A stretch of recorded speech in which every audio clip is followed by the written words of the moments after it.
আল্লাহর নির্ধারিত সীমারেখা।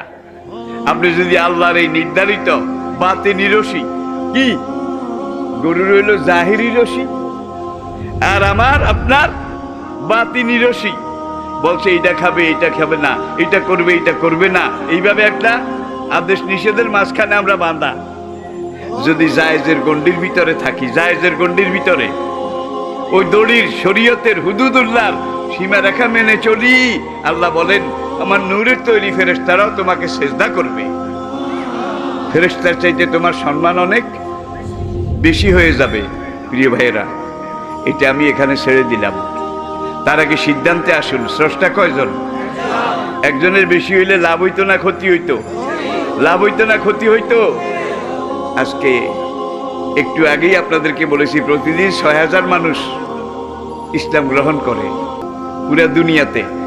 এই যে রাশিয়া, সোভিয়েত ইউনিয়ন ৭২ বছর পর্যন্ত ইসলাম নির্মূল করেছে, মুসলমান নির্মূল করেছে, মসজিদ মাদ্রাসা সব ধ্বংস করে দিয়েছে। যে রাশিয়ায় কোরআন পড়ানো, কোরআন শিখা, এটা রাষ্ট্রীয়ভাবে হারাম ছিল। বিদেশ থেকে কোনো যাত্রী বিমানবন্দরে নামলে তার লাগেজ সার্চ করতো যে কোনো বেআইনি কোরআন শরীফ টরিফ আশেপাশে আনলো টানলো কিনা।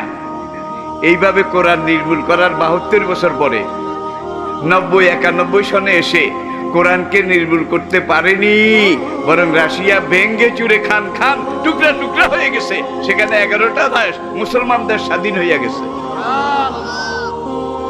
তাহলে ইসলামকে ভাঙতে গিয়ে কি, এটা তো আপনাদের সামনে, আপনারা সবাই জানেন, কিন্তু আমি একটু দেখাই দিলাম।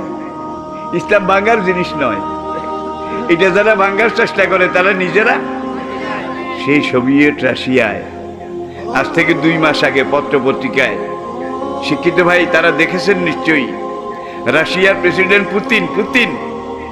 পুতিন সেই রাশিয়ার রাজধানীতে মস্কো নগরীতে রাশিয়ার সবচেয়ে বড় সবচেয়ে সুন্দর মসজিদ পুতিন এসে উদ্বোধন করেছে।